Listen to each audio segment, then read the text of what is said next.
Hello, friends. It is World Cup semi-final day, and it does not get bigger than England versus Argentina.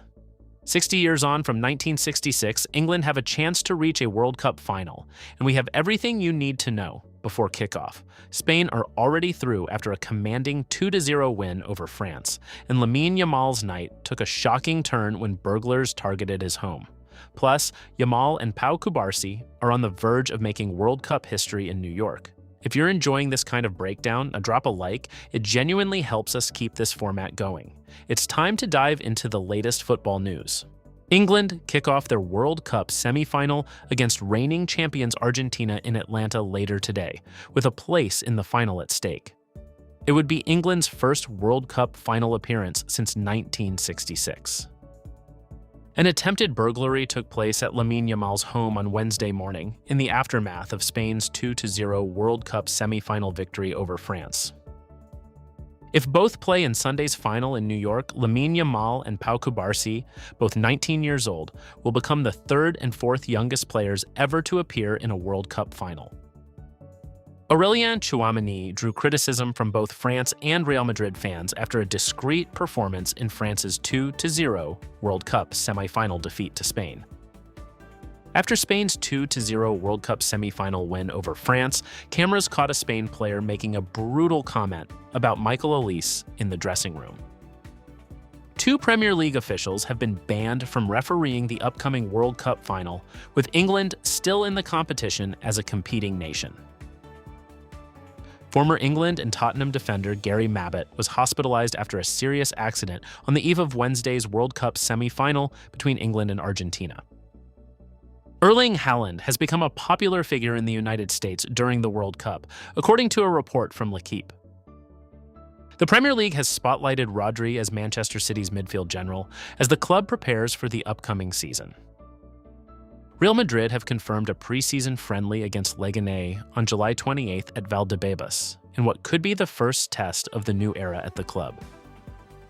Transfer-linked Sergei Milinkovic-Savic and Juan Manuel Vergara have both returned to Napoli for the first day of preseason training.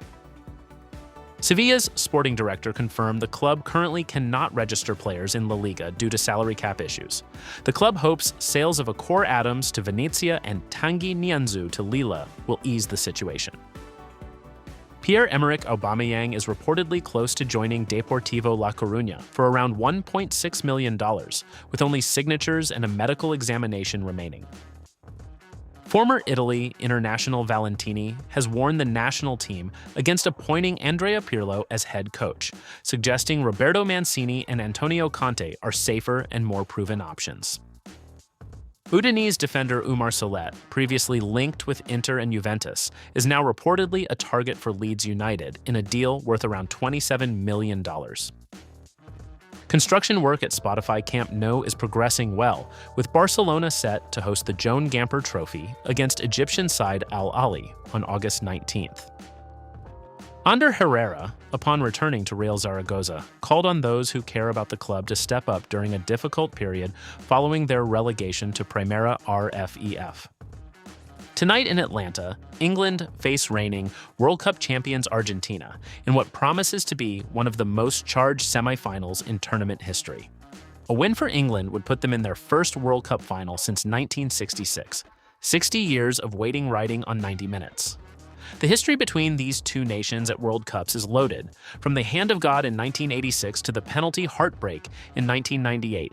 Every meeting carries the weight of decades. This is the first time they have met at this stage in 21 years, and the stakes have never felt higher for the English. 4-4, 2 describes the fixture as a high-stakes grudge match and potentially the game of the tournament.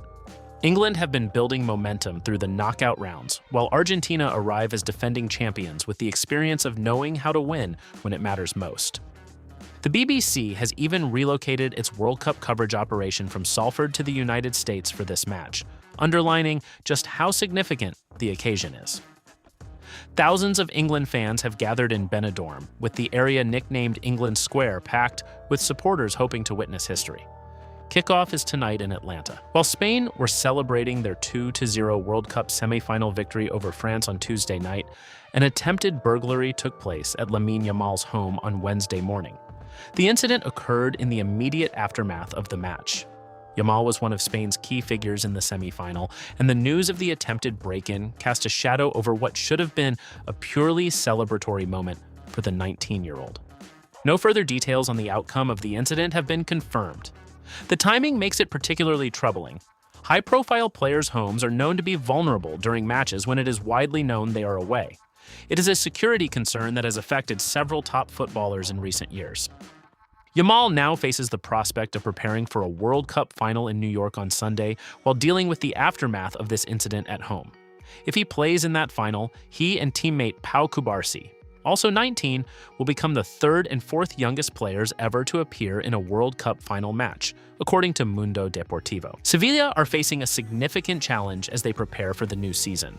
Sporting director José Ignacio Navarro confirmed this week that the club currently cannot register players in La Liga due to salary cap problems.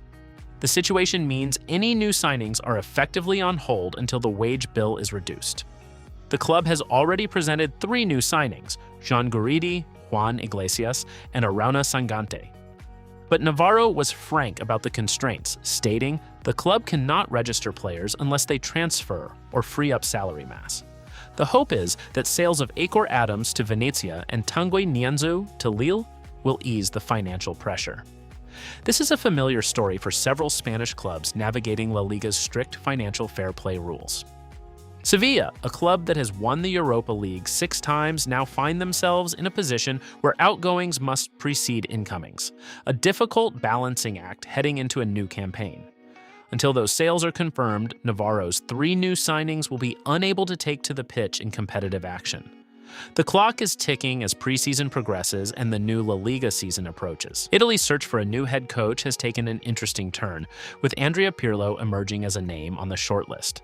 However, former Italian football official Valentini has publicly warned against what he called the Pirlo gamble, insisting that Roberto Mancini and Antonio Conte are the safer, more proven options for the Azzurri. Pirlo, a legendary midfielder for Italy, has had limited managerial experience at the top level.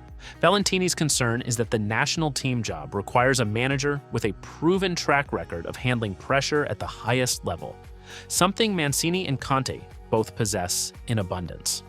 Mancini, of course, led Italy to the UEFA Euro 2020 title, while Conte has consistently delivered trophies and transformed clubs throughout his managerial career.